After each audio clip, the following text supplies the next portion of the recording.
Welcome to part 3 of the study on Genesis 2, 1 through 3. Today we're looking at Genesis 2, 2. And I want to point out to you that creation work was done.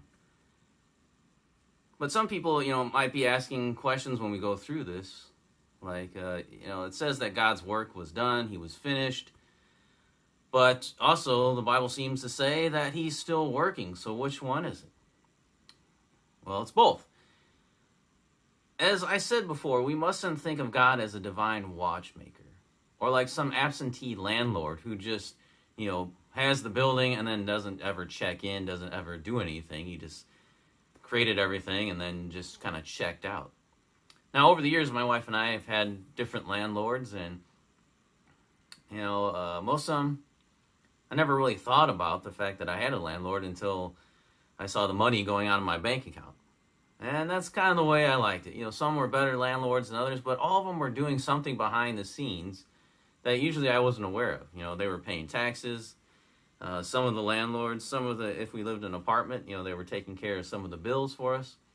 So they were doing something. They weren't completely gone. But how much more greater is God? I mean, he's definitely not an absentee landlord, and he's definitely not the divine watchmaker who made everything, wound it up, and then just let it go.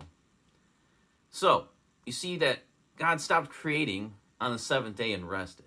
That's what Genesis 2 tells us. Though creation was done, God was still at work. As Jesus tells the Jews in John 5:17, "My Father is working until now, and I am working." The Jews thought that Jesus was breaking the Sabbath commandment by healing people on the Sabbath. But Jesus points out that the Father had continued to work even up to that day. So the Sabbath didn't mean that you stop from everything. You don't do any kind of work, because the Father had rested. He had stopped working, but yet he was still working. So they missed that.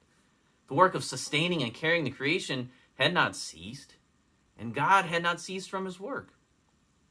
But the world had forgotten. The world has forgotten that the rest was not for God, but it was for mankind.